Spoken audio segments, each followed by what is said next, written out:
And good morning to Dr. Haji Awang and my fellow friends. So for today, me and Eva will present about our issue that is gender and racial inequality in Malaysian education.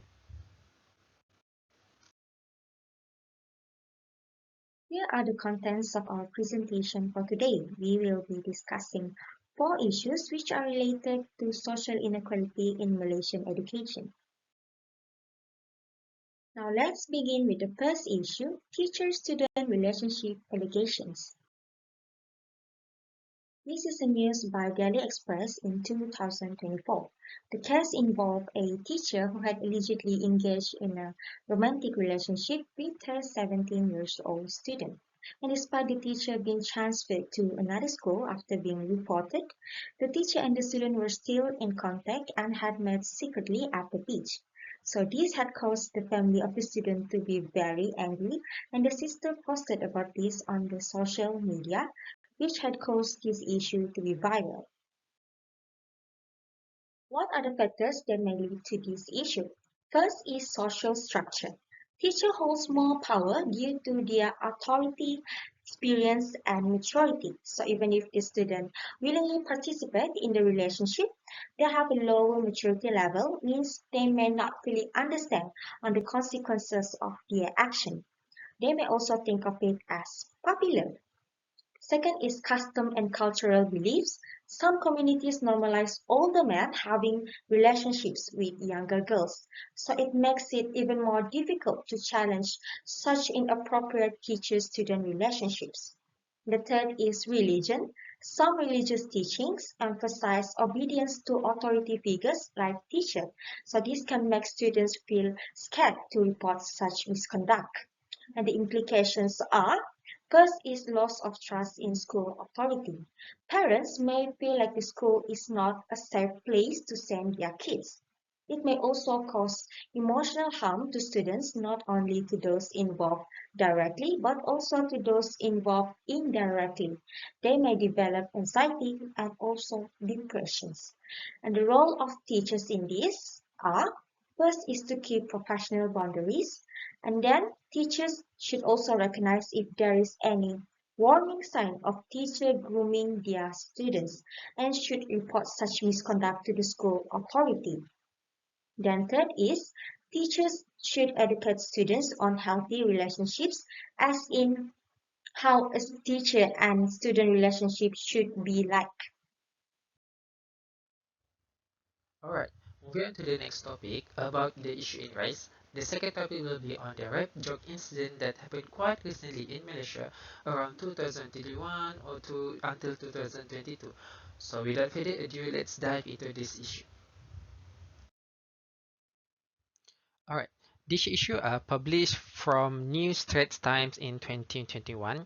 So this situation occurred between a 17-year-old female student and her male physical education teacher. So during the discussion inside the class, the male teacher later said, if I may quote, how there are a lot of laws protecting minors from sexual abuse or sexual harassment. So if you, the students, want to rape, don't rape someone under 18, rape someone above 18. So from this we can tell that the teacher said it is a joke. It is as a joke, as if the young child students want to rape, better to rape someone above 18 and can still walk away with that or only face with minimal punishment due to the law that protects students that are aged below 18. So later, Ayn raised this issue with her counselor teacher, but it was later dismissed as a minor issue because it's just a boy's behavior, and she is overly sensitive and emotional. Later on that day, Ayn told his father regarding this incident, and her father willingly filed a police report and then being one of the viral issue in 2021 and later caught the intention of the women's non-governmental organization, which they thought that this is unacceptable and condemned teachers who have this rape supportive mindset. One of the factors that affect this incident is due to gender, in which men are often socialized sexual violence, which mean to make a sexual violence seem less important, while women are expected to tolerate or ignore it.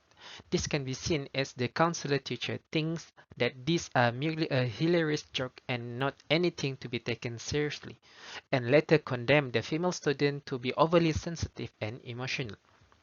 In social structures, men are perceived to wield more authority and influence than women.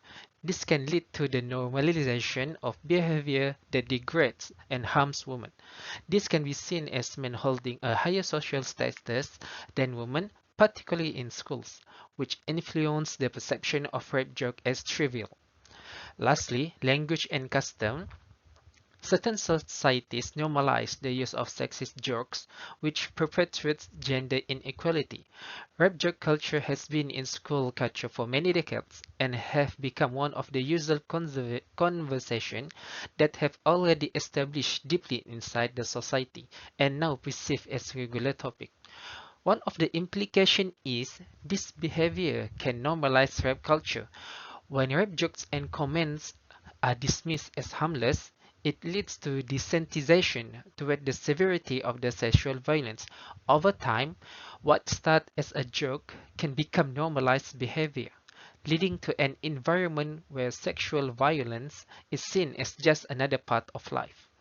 Aside from that, this issue will strengthen the gender stereotype.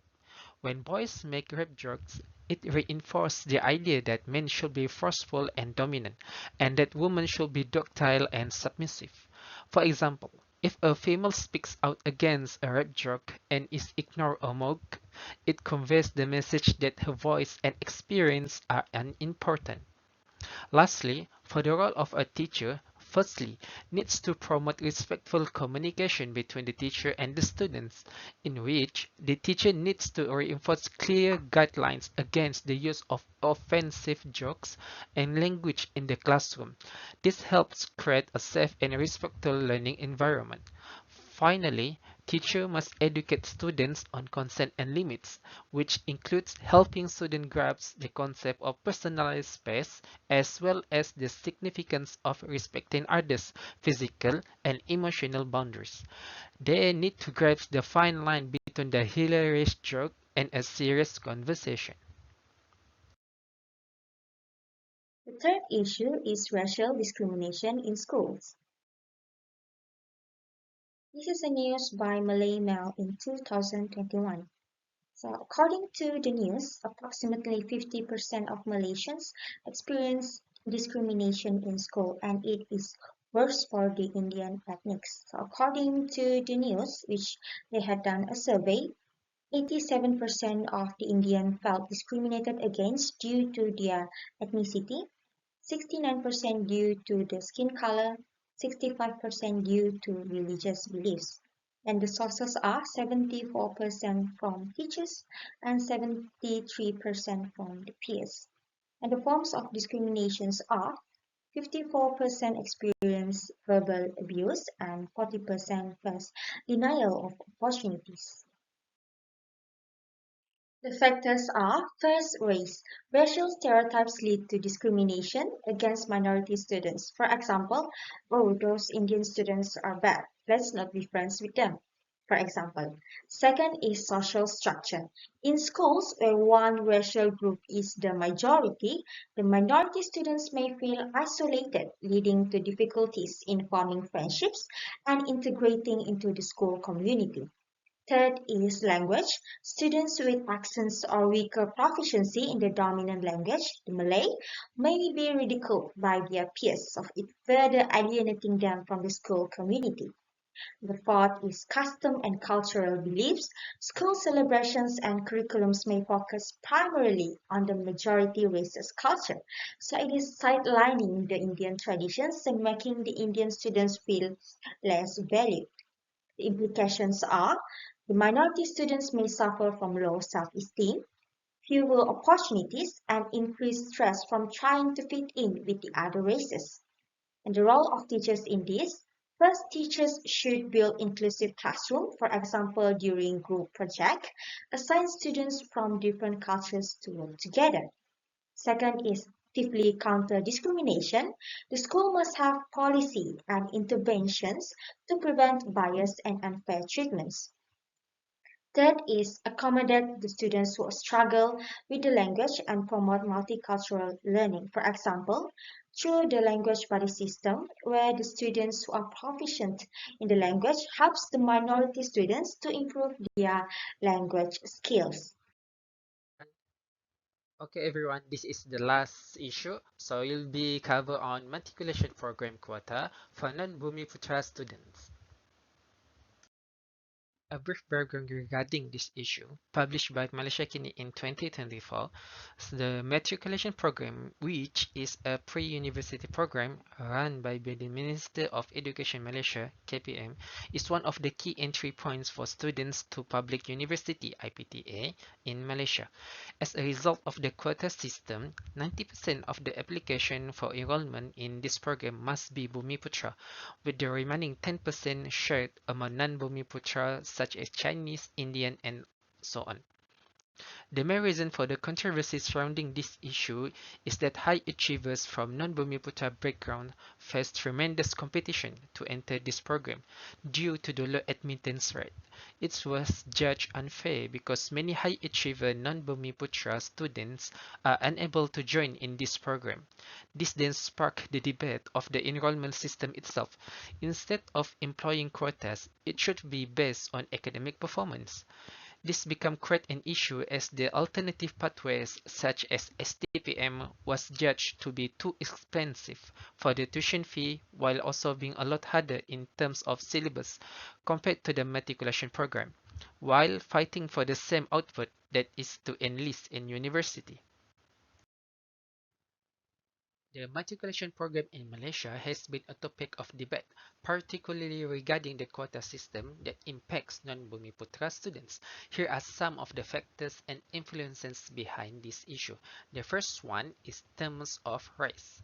The quota system is designed to provide more opportunities for Bumiputra students who are indigenous Malay population or other indigenous groups.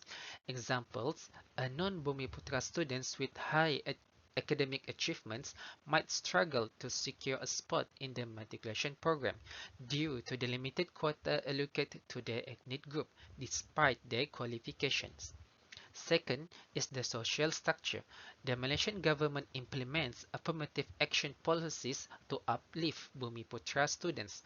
These policies are rooted in the New Economic Policy (NEP) established in the 1970s, meaning Malays have the higher social structure compared to other races. That explains the high percentage of 90% compared to the 10% for non-Bumiputra. Finally, the last factor is language. The matriculation program syllabus was taught entirely in Malay, or in other words, Bahasa Melayu. This can present difficulties for non-Malay speakers who are not as fluent in Malay. Non-Bumiputra students who are more comfortable with English or their native languages may find it difficult to excel in a Malay-dominated educational environment, impacting their academic performance and overall experience. Moving on to the implications, one of the implications is Malaysia's social division between races. Quota systems have the potential to create social tensions among ethnic groups. Non-Bumiputra peoples may feel marginalized and resentful, causing conflict and fragmentation in society. This injustice in treatment can produce social stress among races in Malaysia. Second implication concerns the quality of education.